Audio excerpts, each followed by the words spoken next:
Chapter 26. Artistic Attempts. It takes people a long time to learn the difference between talent and genius, especially ambitious young men and women. Amy was learning this distinction through much tribulation, for mistaking enthusiasm for inspiration. She attempted every branch of art with youthful audacity. For a long time there was a lull in the mud pie business, and she devoted herself to the finest pen and ink drawing, in which she showed such taste and skill that her graceful handiwork proved both pleasant and profitable. But overstrained eyes caused pen and ink to be laid aside for a bold attempt at poker sketching. While this attack lasted, the family lived in constant fear of a conflagration, for the odor of burning wood pervaded the house at all hours. Smoke issued from attic and shed with alarming frequency, red-hot pokers lay about promiscuously, and Hannah never went to bed without a pail of water and the dinner bell at her door in case of fire. Raphael's face was found boldly executed on the underside of the molding board, and Bacchus on the head of a beer barrel. A chanting cherub adorned the cover of the sugar bucket, and attempts to portray Romeo and Juliet supplied kindling for some time. From fire to oil was a natural transition for burned fingers, and Amy fell to painting with undiminished ardor. An artist friend fitted her out with his cast-off palettes, brushes, and colors, and she daubed away, producing pastoral and marine views such as were never seen on land or sea. Her monstrosities in the way of cattle would have taken prizes at an agricultural fair, and the perilous pitching of her vessels would have produced seasickness in the most nautical observer, if the utter disregard to all known rules of shipbuilding and rigging had not convulsed him with laughter at the first glance.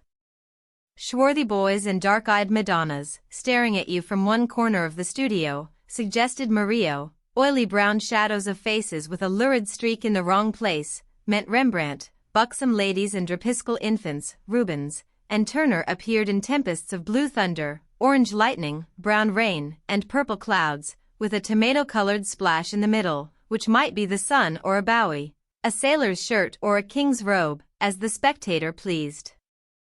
Charcoal portraits came next, and the entire family hung in a row, looking as wild and crocky as if just evoked from a coal bin.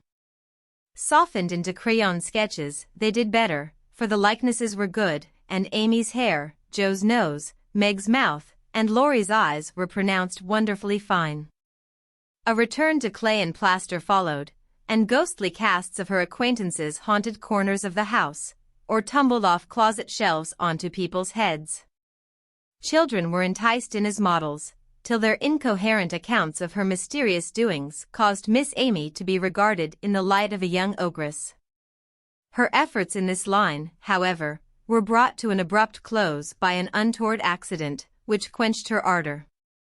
Other models failing her for a time, she undertook to cast her own pretty foot, and the family were one day alarmed by an unearthly bumping and screaming, and running to the rescue, found the young enthusiast hopping wildly about the shed with her foot held fast in a pan full of plaster, which had hardened with unexpected rapidity. With much difficulty and some danger she was dug out, for Joe was so overcome with laughter while she excavated that her knife went too far, cut the poor foot, and left a lasting memorial of one artistic attempt, at least.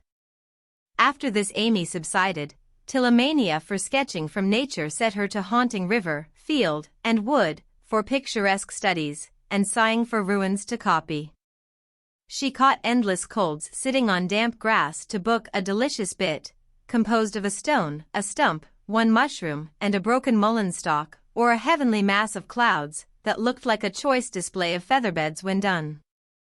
She sacrificed her complexion floating on the river in the midsummer sun to study light and shade, and got a wrinkle over her nose trying after points of sight, or whatever the squint-and-string performance is called. If genius is eternal patience, as Michelangelo affirms, Amy had some claim to the divine attribute, for she persevered in spite of all obstacles, failures, and discouragements, firmly believing that in time she should do something worthy to be called high art. She was learning, doing, and enjoying other things, meanwhile, for she had resolved to be an attractive and accomplished woman, even if she never became a great artist.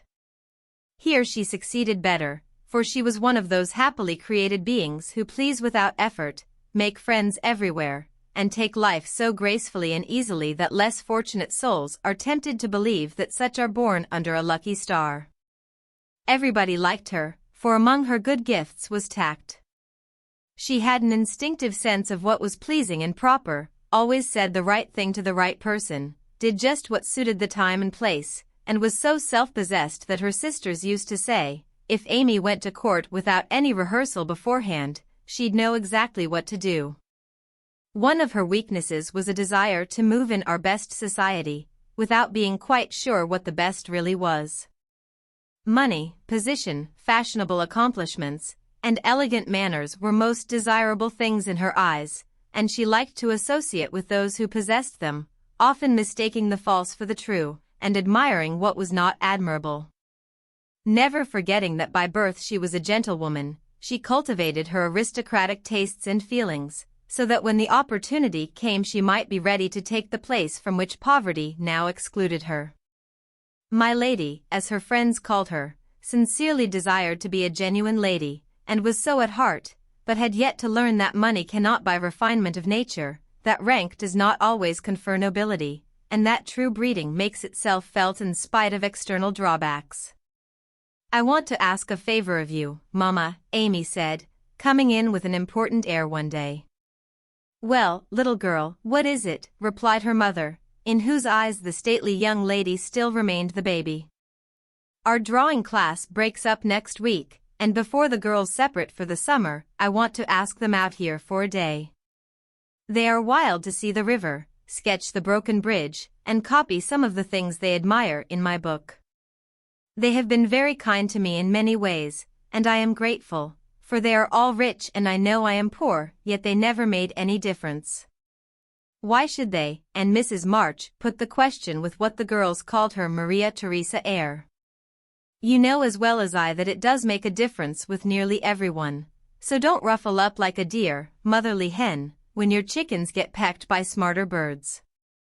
The ugly duckling turned out a swan, you know, and Amy smiled without bitterness, for she possessed a happy temper and hopeful spirit. Mrs. March laughed, and smoothed down her maternal pride as she asked, well, my swan, what is your plan? I should like to ask the girls out to lunch next week, to take them for a drive to the places they want to see, a row on the river, perhaps, and make a little artistic fete for them. That looks feasible. What do you want for lunch? Cake, sandwiches, fruit, and coffee will be all that is necessary, I suppose? Oh, dear, no. We must have cold tongue and chicken, French chocolate and ice cream, besides. The girls are used to such things, and I want my lunch to be proper and elegant, though I do work for my living. How many young ladies are there? Asked her mother, beginning to look sober. 12 or 14 in the class, but I dare say they won't all come. Bless me, child, you will have to charter an omnibus to carry them about. Why, mother, how can you think of such a thing? Not more than 6 or 8 will probably come, so I shall hire a beach wagon and borrow Mr. Lawrence's cherry bounce. Hannah's pronunciation of charabanc. All of this will be expensive, Amy. Not very. I've calculated the cost, and I'll pay for it myself. Don't you think, dear, that as these girls are used to such things, and the best we can do will be nothing new, that some simpler plan would be pleasanter to them, as a change if nothing more, and much better for us than buying or borrowing what we don't need, and attempting a style not in keeping with our circumstances? If I can't have it as I like, I don't care to have it at all. I know that I can carry it out perfectly well, if you and the girls will help a little, and I don't see why I can't if I'm willing to pay for it, said Amy, with the decision which opposition was apt to change into obstinacy. Mrs. March knew that experience was an excellent teacher, and when it was possible she left her children to learn alone the lessons which she would gladly have made easier, if they had not objected to taking advice as much as they did salts and senna. Very well, Amy, if your heart is set upon it, and you see your way through without too great an outlay of money, time, and temper, I'll say no more. Talk it over with the girls, and whichever way you decide, I'll do my best to help you." "Thanks, Mother, you are always so kind," and away went Amy to lay her plan before her sisters. Meg agreed at once, and promised her aid, gladly offering anything she possessed, from her little house itself to her very best salt spoons. But Jo frowned upon the whole project and would have nothing to do with it at first. "Why in the world should you spend your money, worry your family, and turn the house upside down for a parcel of girls who don't care a sixpence for you? I thought you had too much pride and sense to truckle to any mortal woman just because she wears French boots and rides in a coupe," said Jo, who, being called from the tragic climax of her novel, was not in the best mood for social enterprises. "I don't truckle, and I hate being patronized as much as you do," returned Amy indignantly, for the two still jangled when such questions arose. "The girls do care for me, and I for them, and there's a great deal of kindness and sense and talent among them, in spite of what you call fashionable nonsense. You don't care to make people like you, to go into good society, and cultivate your manners and tastes. I do, and I mean to make the most of every chance that comes. You can go through the world with your elbows out and your nose in the air, and call it independence, if you like. That's not my way." When Amy had wetted her tongue and freed her mind, she usually got the best of it, for she seldom failed to have common sense on her side, while Jo carried her love of liberty and hate of conventionalities to such an unlimited extent that she naturally found herself worsted in an argument. Amy's definition of Jo's idea of independence was such a good hit that both burst out laughing, and the discussion took a more amiable turn. Much against her will, Jo at length consented to sacrifice a day to Mrs. Grundy, and help her sister through what she regarded as a nonsensical business. The invitations were sent, nearly all accepted, and the following Monday was set apart for the grand event. Hannah was out of humor because her week's work was deranged, and prophesied that if the washin' and ironin' warn't done reg'lar, nothin' would go well anywheres. This hitch in the mainspring of the domestic machinery had a bad effect upon the whole concern, but Amy's motto was nil desperandum, and having made up her mind what to do, she proceeded to do it in spite of all obstacles. To begin with, Hannah's cooking didn't turn out well. The chicken was tough, the tongue too salty, and the chocolate wouldn't froth properly. Then the cake and ice cost more than Amy expected, so did the wagon, and various other expenses, which seemed trifling at the outset, counted up rather alarmingly afterward. Beth got a cold and took to her bed.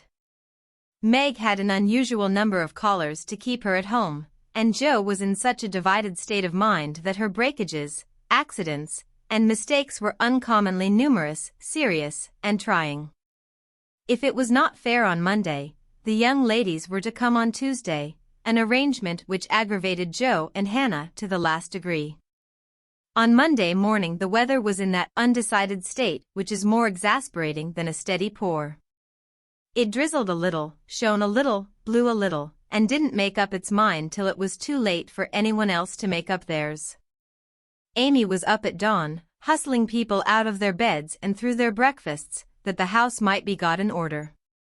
The parlor struck her as looking uncommonly shabby, but without stopping to sigh for what she had not, she skillfully made the best of what she had, arranging chairs over the worn places in the carpet, covering stains on the walls with homemade statuary, which gave an artistic air to the room, as did the lovely vases of flowers Jo scattered about. The lunch looked charming, and as she surveyed it, she sincerely hoped it would taste well, and that the borrowed glass, china, and silver would get safely home again. The carriages were promised, Meg and Mother were all ready to do the honors, Beth was able to help Hannah behind the scenes, Jo had engaged to be as lively and amiable as an absent mind, and aching head, and a very decided disapproval of everybody and everything would allow, and as she wearily dressed, Amy cheered herself with anticipations of the happy moment when, lunch safely over, she should drive away with her friends for an afternoon of artistic delights, for the cherry bounce and the broken bridge were her strong points. Then came the hours of suspense, during which she vibrated from parlor to porch, while public opinion varied like the weathercock. A smart shower at 11 had evidently quenched the enthusiasm of the young ladies who were to arrive at 12, for nobody came, and at 2 the exhausted family sat down in a blaze of sunshine to consume the perishable portions of the feast, that nothing might be lost. "No doubt about the weather today, they will certainly come, so we must fly round and be ready for them," said Amy, as the sun woke her next morning. She spoke briskly, but in her secret soul she wished she had said nothing about Tuesday, for her interest, like her cake, was getting a little stale. "I can't get any lobsters, so you will have to do without salad today," said Mr. March, coming in half an hour later, with an expression of placid despair. "Use the chicken then, the toughness won't matter in a salad," advised his wife. Hannah left it on the kitchen table a minute, and the kittens got at it. "I'm very sorry, Amy," added Beth, who was still a patroness of cats. "Then I must have a lobster, for tongue alone won't do," said Amy decidedly. "Shall I rush into town and demand one?" asked Joe, with the magnanimity of a martyr. "You'd come bringing it home under your arm without any paper, just to try me." "I'll go myself," answered Amy, whose temper was beginning to fail. Shrouded in a thick veil and armed with a genteel traveling basket, she departed, feeling that a cool drive would soothe her ruffled spirit and fit her for the labors of the day. After some delay, the object of her desire was procured, likewise a bottle of dressing to prevent further loss of time at home, and off she drove again, well pleased with her own forethought. As the omnibus contained only one other passenger, a sleepy old lady, Amy pocketed her veil and beguiled the tedium of the way by trying to find out where all her money had gone to. So busy was she with her card full of refractory figures that she did not observe a newcomer, who entered without stopping the vehicle, till a masculine voice said, "Good morning, Miss March," and, looking up, she beheld one of Laurie's most elegant college friends. Fervently hoping that he would get out before she did, Amy utterly ignored the basket at her feet, and congratulating herself that she had on her new traveling dress, returned the young man's greeting with her usual suavity and spirit. They got on excellently, for Amy's chief care was soon set at rest by learning that the gentleman would leave first, and she was chatting away in a peculiarly lofty strain, when the old lady got out. In stumbling to the door, she upset the basket, and oh horror, the lobster, in all its vulgar size and brilliancy, was revealed to the high-born eyes of a tutor. "By Jove, she's forgotten her dinner," cried the unconscious youth, poking the scarlet monster into its place with his cane, and preparing to hand out the basket after the old lady. "Please don't, it's mine," murmured Amy, with a face nearly as red as her fish. "Oh, really, I beg pardon." "It's an uncommonly fine one, isn't it?" said Tudor, with great presence of mind, and an air of sober interest that did credit to his breeding. Amy recovered herself in a breath, set her basket boldly on the seat, and said, laughing, "Don't you wish you were to have some of the salad he's going to make, and to see the charming young ladies who are to eat it?" Now that was tact, for two of the ruling foibles of the masculine mind were touched. The lobster was instantly surrounded by a halo of pleasing reminiscences, and curiosity about the charming young ladies diverted his mind from the comical mishap. "I suppose he'll laugh and joke over it with Laurie, but I shan't see them, that's a comfort," thought Amy, as Tudor bowed and departed. She did not mention this meeting at home, though she discovered that, thanks to the upset, her new dress was much damaged by the rivulets of dressing that meandered down the skirt, but went through with the preparations which now seemed more irksome than before, and at 12 o'clock all was ready again. Feeling that the neighbors were interested in her movements, she wished to efface the memory of yesterday's failure by a grand success today, so she ordered the cherry bounce, and drove away in state to meet and escort her guests to the banquet. "There's the rumble, they're coming. I'll go on to the porch and meet them. It looks hospitable, and I want the poor child to have a good time after all her trouble," said Mrs. March, suiting the action to the word. But after one glance, she retired, with an indescribable expression, for looking quite lost in the big carriage, sat Amy and one young lady. "Run, Beth, and help Hannah clear half the things off the table."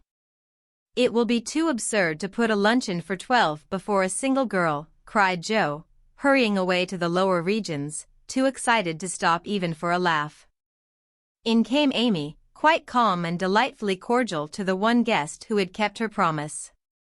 The rest of the family, being of a dramatic turn, played their parts equally well, and Miss Elliot found them a most hilarious set, for it was impossible to control entirely the merriment which possessed them. The remodeled lunch being gaily partaken of, the studio and garden visited, and art discussed with enthusiasm, Amy ordered a buggy, alas for the elegant cherry bounce, and drove her friend quietly about the neighborhood till sunset, when the party went out. As she came walking in, looking very tired but as composed as ever, she observed that every vestige of the unfortunate fate had disappeared, except a suspicious pucker about the corners of Joe's mouth.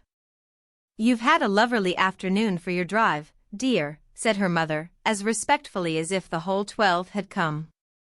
"Miss Elliot is a very sweet girl, and seemed to enjoy herself, I thought," observed Beth, with unusual warmth. "Could you spare me some of your cake? I really need some, I have so much company, and I can't make such delicious stuff as yours," asked Meg soberly. "Take it all. I'm the only one here who likes sweet things, and it will mold before I can dispose of it," answered Amy, thinking with a sigh of the generous store she had laid in for such an end as this. "It's a pity Laurie isn't here to help us," began Joe, as they sat down to ice cream and salad for the second time in 2 days. A warning look from her mother checked any further remarks, and the whole family ate in heroic silence, till Mr. March mildly observed, salad was one of the favorite dishes of the ancients, and Evelyn. Here a general explosion of laughter cut short the history of salads, to the great surprise of the learned gentleman. "Bundle everything into a basket and send it to the Hummels. Germans like messes. I'm sick of the sight of this, and there's no reason you should all die of a surfeit because I've been a fool," cried Amy, wiping her eyes. "I thought I should have died when I saw you two girls rattling about in the what-you-call-it, like two little kernels in a very big nutshell, and mother waiting in state to receive the throng," sighed Joe, quite spent with laughter. "I'm very sorry you were disappointed, dear, but we all did our best to satisfy you," said Mrs. March, in a tone full of motherly regret. "I am satisfied. I've done what I undertook, and it's not my fault that it failed." "I comfort myself with that," said Amy with a little quiver in her voice. "I thank you all very much for helping me, and I'll thank you still more if you won't allude to it for a month, at least." No one did for several months, but the word fate always produced a general smile, and Laurie's birthday gift to Amy was a tiny coral lobster in the shape of a charm for her watch guard.